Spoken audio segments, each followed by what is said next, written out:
Hey educators, welcome back to Educators Empowering Educators, where we help you transform your classroom into a dynamic, empowering space for all learners.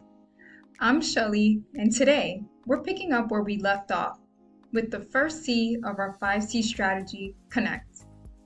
In part 1, we explored 3 formal assessments to help you connect with your EAL students.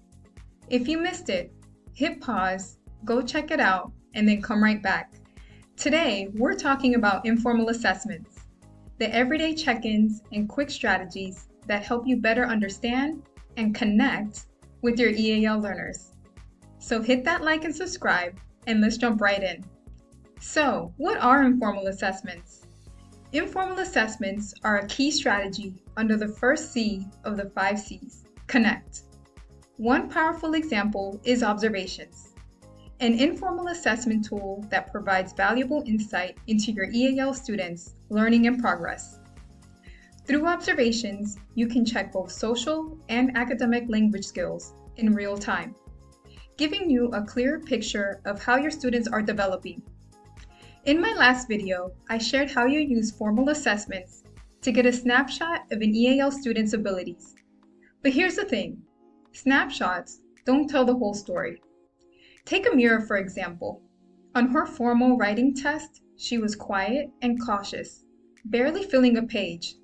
But on the playground, she was running a full-on science club with 3 other students, explaining how clouds form. Same student, totally different picture. That's why today, we're talking about observations.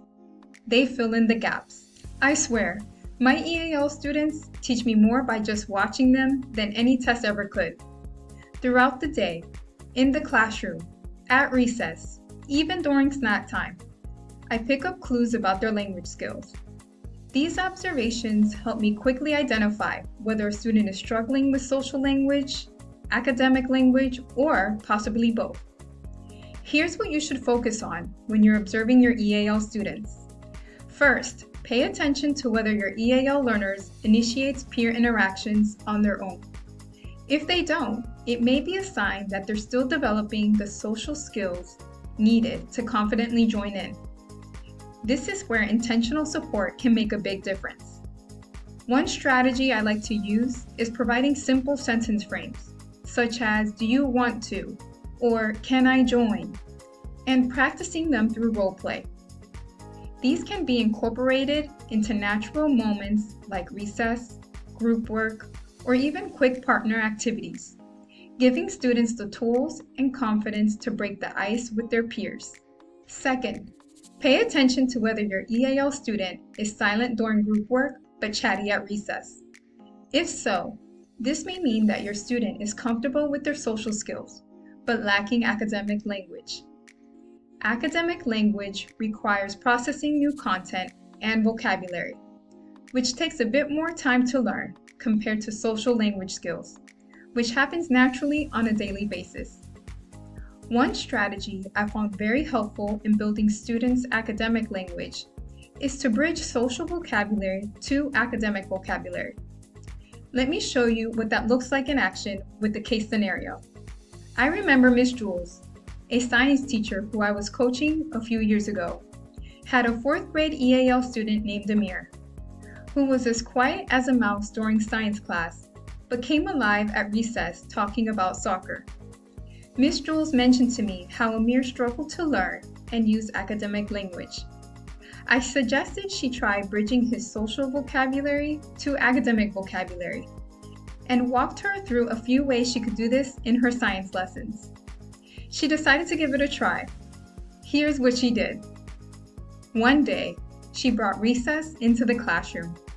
During a science lesson on measurement, she asked Amir about his favorite soccer position and how far he thought he could kick the ball. His eyes lit up. They measured distances in the hallway. They returned to class where Amir proudly described his kick using math vocabulary. The ball went about 15 yards. It was the first time she heard him use academic language so confidently.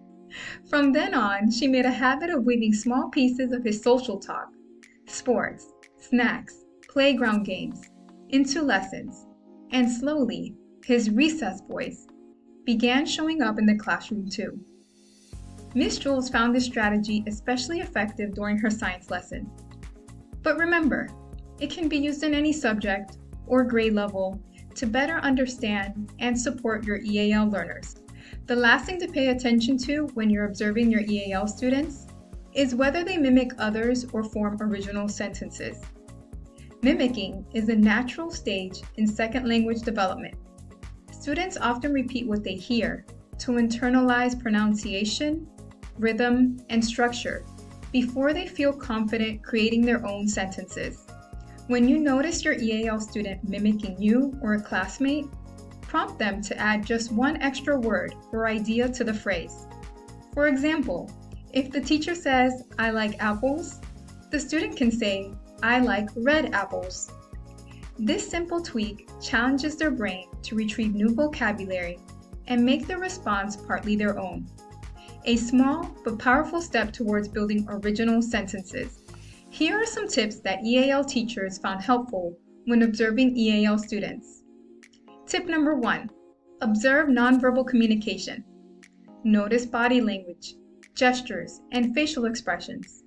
They often compensate when language is limited and reveal understanding or confusion. Tip number 2, track progress over time. Keep a simple observation log to know changes in social interaction and academic language skills. And tip number 3, pay attention to peer interactions. See who your EAL student chooses to interact with.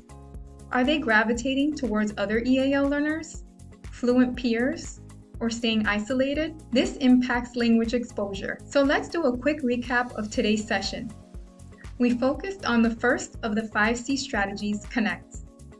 First, we learned what informal assessments are and how observations fit into that category. We discussed how observations can be valuable because they give us important insights into an EAL student's social and academic language skills. Then, we explored 3 key things to watch for when observing your EAL student. First, do they initiate peer conversations? Second, are they silent during class but chatty in social settings? And third, are they mimicking others? For each of these points, we looked at specific activities to support students, like using sentence starters and bridging social and academic language. Building both social and academic language is essential. Not only does it boost classroom participation, it also helps EAL students thrive academically and feel a genuine sense of belonging. Sometimes I get asked, what's the difference between formal and informal assessments? Formal assessments are structured evaluations used to gather data on students periodically throughout the school year. Informal assessments, like observations, are less structured and more flexible, allowing you to collect data anytime, daily, weekly, or as needed. Either way, both are great ways to connect with your EAL students, and a good EAL teacher uses both. Thanks for tuning in. In our next video, we'll dive deeper into pre-teaching vocabulary and using peer power to make lessons more accessible for your EAL learners. If you used any of today's strategies, drop your experience in the comments. We'd love to hear from you. And don't forget to like, comment, and subscribe so you never miss a tip from educators empowering educators.